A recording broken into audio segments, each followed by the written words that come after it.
சிறுகடிக்க ஆசை சரியில்லை. டுடே எபிசோடில் நம்ம முத்து இருந்துட்டு ஒவ்வொரு முத்தத்துக்கும் ஒவ்வொரு விதமாக அர்த்தம்லாம் சொல்லிக்கிட்டு இருக்காங்க.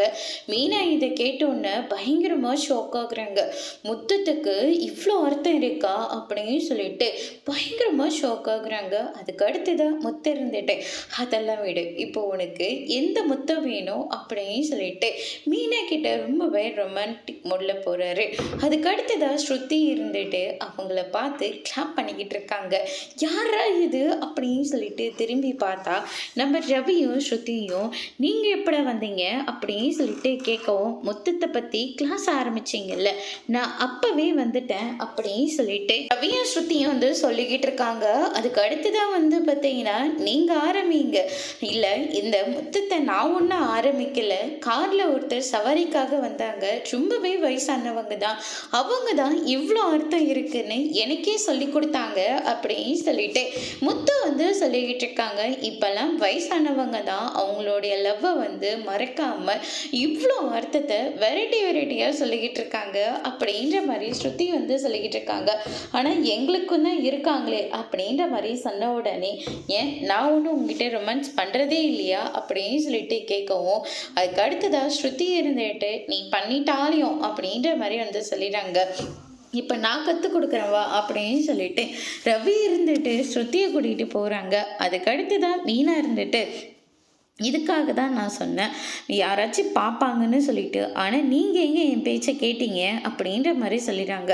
அவன் ரொமான்ஸ் பண்ணுறதானே கூட்டிகிட்டு போகிறான், கொடுமை பண்ணவனும் கூட்டிகிட்டு போலையே, நம்ம ஆரம்பிப்போவா எங்க இவங்க பார்த்த மாதிரி மாமா அது வந்துட்டு போகிறாரு, வந்தால் கூட என்ன நினைப்பாங்க, நம்ம ஹாலில் தான் பெட்ரூம், ஏன்னா அவங்க எல்லாருக்கும் நல்லா தெரியும், அதனால் யாரும் வரமாட்டாங்க அப்படின்னு சொல்லிட்டு நம்ம முத்து வந்து சொல்லிட்டு அவங்க விளையாட்ட அவங்க ஆரம்பிக்கிறாங்க. அதுக்கு அடுத்து தான் வந்து பார்த்தீங்கன்னா நம்ம மனோஜ், அதுக்கு அடுத்ததான் சந்தோஷ், அவங்க மனோஜோட பிஏன்னு சொல்லிட்டு எல்லாருமே கலா மேடமோட ஆஃபீஸ் கிளம்பி போகிறாங்க. நான் கூட ஆஃபீஸ் க்ளோஸில் இருக்கணுமோன்னு ரொம்ப பயந்து போய் தான் வந்தேன். பரவாயில்ல, எல்லாம் ஓப்பனில் தான் இருக்குது அப்படின்னு சொல்லிட்டு வராங்க.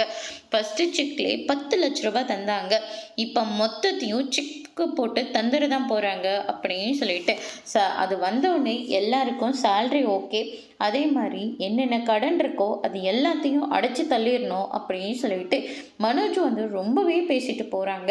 அதுக்கடுத்து தான் அங்கே ஒர்க் பண்ணிட்டு இருக்கிற ஒருத்தர்கிட்ட மேடம் இருக்காங்களா அப்படின்னு சொல்லிட்டு கேட்கவும், மேடம் இன்னும் வரல, அவங்களுக்கு உடம்பு முடியல அப்படின்ற மாதிரி சொல்லிடுறாங்க. அவங்க இப்போ எப்படி இருக்காங்க என்ன ஏதுன்னு சொல்லிட்டு விசாரிக்கிறாங்க.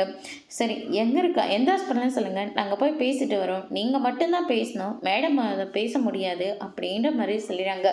என்ன சொல்கிறீங்க, அவங்க கோமாவுக்கு போயிட்டாங்க, இப்போ ஐசியூக்கு மாற்றிருக்காங்க, எப்போ நினைவு வரும்னு யாருக்கும் தெரியாது அப்படின்ற மாதிரி வந்து சொல்லிடுறாங்க.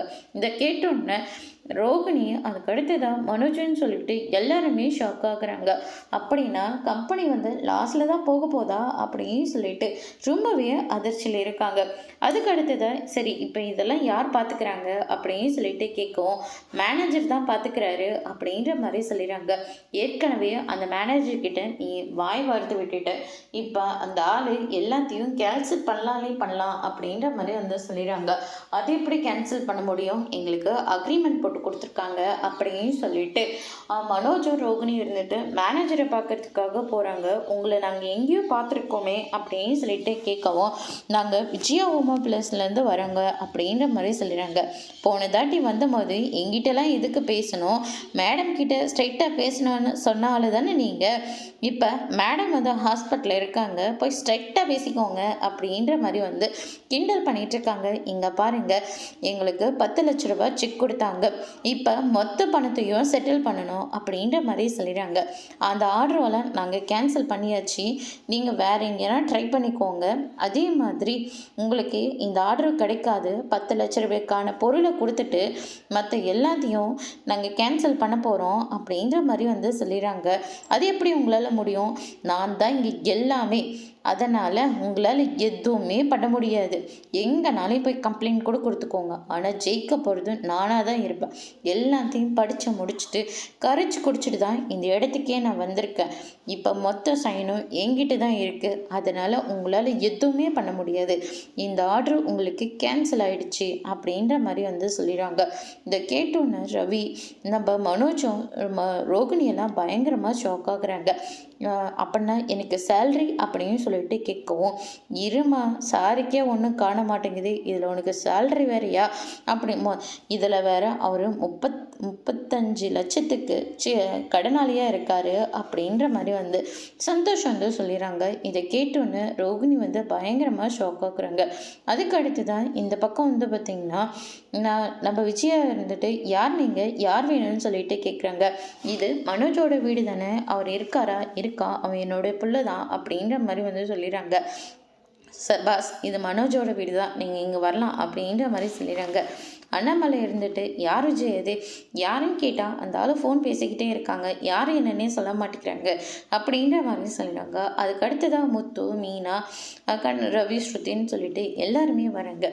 யாருன்னு சொல்லாமலேயே அவங்க உள்ளே உட்காந்துட்ருக்காங்க. டீ காஃபி ஏதாச்சும் சாப்பிட்றீங்களா அப்படின்னு சொல்லிட்டு கேட்குவோம். மனோஜ் இருக்காரா? மனோஜை பார்க்கறதுக்காக தான் வந்திருக்கோம், காஃபி எடுத்துகிட்டு வாங்க, சுகர் எவ்வளோ வேணுமோ அது எங்கள் பாஸை போட்டுப்பாரு அப்படின்ற மாதிரி சொல்லிடுறாங்க. அதுக்கடுத்து தான் மீனா இருந்துட்டு விஜயா இருந்துட்டு மனோஜன்னு சொன்ன உடனே ஒருவேளை பிஸ்னஸ் டீலிங்காக தான் மனோஜை தேடி வந்திருப்பாங்க அப்படின்னு சொல்லிட்டு போய் டீ போட்டா காஃபி போட்டோன்னு சொல்லி மீனாவை அனுப்பிச்சி விட்டுடுறாங்க. அதுக்கு அடுத்து தான் பார்த்தீங்கன்னா நீங்கள் யார், மனோஜுக்கு நீங்கள் என்ன பண்ணணும், ஏதாவது லேண்ட் எதுவும் வாங்கிட்டு வந்திருக்காங்களா, ஏதோ பத்திரம்லாம் வச்சுருக்கீங்க அப்படின்ற மாதிரி ரவி சொல்லிடுறோன்னு உடனே விஜயா இருந்துட்டு என்ன லேண்டா அப்படின்னா மனோஜ் நினச்ச மாதிரியே சாதிச்சிட்டான், அவன் லேண்டை வாங்கியிருக்கானா, ரொம்ப சந்தோஷம் அப்படின்ற மாதிரி சொல்லிடுறாங்க. அதுக்கு எல்லாத்துக்கும் அவர் சிரிச்சுக்கிட்டே இருக்காரு. யாருக்குமே எதுவுமே புரியவே இல்லை. இப்போ நீங்கள் யார் என்னன்னு சொல்ல போகிறீங்களா இல்லையா அப்படின்னு சொல்லிட்டு கேட்டவுடனே மனோஜும் ரோகிணியும் வந்துடுறாங்க. என்ன சார் நீங்கள் இவ்வளோ தூரம் அப்படின்னு சொல்லிட்டு கேட்கவும், என்ன மனோஜ், என்ன நான் இங்கே எதுக்காக வந்திருக்கணும் உனக்கு நல்லாவே தெரியும். கலா மேடம் உங்களுக்காக கொடுத்த ஆர்டர் கேன்சல் ஆகிடுச்சு, அவங்க கோமா ஸ்டேஜில் ஹாஸ்பிட்டலில் படுத்திருக்காங்க, எல்லாமே கரெக்டாக அப்படின்னு சொல்லிட்டு கேட்குறாங்க. ஆமாம் சார், அப்படின்னா எனக்கு கொடுக்க வேண்டிய 30 லட்சத்தை நீ எப்போ கொடுப்ப அப்படின்னு சொல்லிட்டு கேட்குறாங்க. இதை கேட்டோன்னு மொத்த பேரும் ஷாக் ஆகுறாங்க. என்னடா மனோஜ், ஏதோ கடை அதெல்லாம் சொல்லிக்கிட்டு இருக்காங்க, என்ன இதெல்லாம் அப்படின்னு சொல்லிட்டு விஜய் கேட்கவும், பிஸ்னஸ் டெவலப்மெண்ட்டுக்காக இவங்க கிட்ட நாங்கள் கடன் வாங்கி தான் ஆஃபீஸே போட்டோம், எல்லா ஆர்டரும் கேன்சல் பண்ணுவாங்கன்னு எங்களுக்கு தெரியலை அப்படின்ற மாதிரி மனோஜும் ரோகிணி சொல்லிடுறாங்க. அங்கே என்ன எதுனே தெரியாததுக்கு முன்னையே இதெல்லாம் என்னோடதுன்னு சொல்லி ஆணவத்தில் ஆடினா எல்லாமே இப்படி தான் நடக்கும் அப்படின்ற மாதிரி சொல்லிடுறாங்க. உங்களுடைய சண்டை எல்லாத்தையும் நீங்கள் அப்புறமா வச்சுக்கோங்க, நான் சொல்ல வேண்டிய விஷயத்த சொல்லிடுறேன். இந்த வீடு யார் பேரில் இருக்குது அப்படின்னு சொல்லிட்டு கேட்கவும், எங்கள் அப்பா அம்மாவோட ப்ராப்பர்ட்டி அப்படின்ற மாதிரி சொல்லிடுறாங்க. அதுக்கடுத்ததாக மனோஜை நீங்கள் வெளியில் அனுப்பிடுங்க, இல்லாட்டி மனோஜை வச்சு நாங்கள் அந்த பணத்தை வாங்கிக்கிறோம், அப்படி இல்லைன்னா இந்த பத்திரத்தில் உங்கள் அப்பாவோ இல்லை அம்மாவோ சைன் போட சொல்லுங்க அப்படின்ற மாதிரி சொல்லிடுறாங்க. என்ன கந்து வட்டிக்காரங்களா, மரியாதையை எடுத்த காலி பண்ணிவிடுங்க, இல்லாட்டி நடிக்கிறதே வேற அப்படின்னு சொல்லிட்டு முத்து ஒரு பக்கம் சத்தம் போடவும், அதுக்கடுத்துதான் மனோஜை பார்த்த உடனே, மனோஜும் என்னுடைய பிள்ளை தான், அவனை வீட்டை விட்டெல்லாம் எங்களால் வெளியே அனுப்ப முடியாது, அதனால் இந்த பத்திரத்தில் நானே சைன் போடுறேன் அப்படின்ற மாதிரி நம்ம அண்ணாமலை சொல்லிடுறாங்க. அப்பா, அவன் கடன் வாங்கினதுக்காக நீங்கள் ஏன்பா சைன் பண்ணோம், அதெல்லாம் ஒன்றும் வேண்டாம்ப்பா அப்படின்ற மாதிரி முத்து, ரவி, அதுக்கு அடுத்தது மீனா எல்லாருமே அண்ணாமலை கிட்ட சொல்லிடுறாங்க. உங்களுடைய நிலைமை என்னன்னு எனக்கு புரியுது, அதனால் நான் இதில் சைன் போடுறதா எல்லாருக்கும் சரின்னு நான் நினைக்கிறேன் அப்படின்னு சொல்லிட்டு அண்ணாமலை எவ்வளோ சொல்லியும் கேட்காம அந்த டாக்குமெண்ட்டில் சைன் போட்டுடுறாங்க. அதுக்கு அடுத்ததாக பார்த்திங்கன்னா ரொம்ப சூப்பர், இந்த வீடை விற்கவோ இல்லை அனுபவிக்கவோ இதெல்லாம் நான் அப்புறமா பார்த்துக்கிறேன், ஆனால் அதுக்கு முன்னாடி ஒரு ஆளை நான் தூக்கிடுவேன் அப்படின்ற மாதிரி அவர் சொல்லிடுறாங்க. இதை கேட்டோன்னே மொத்த பேரும் ஷாக் ஆகுறாங்க. அதோட பிரம முடிச்சிருக்காங்க.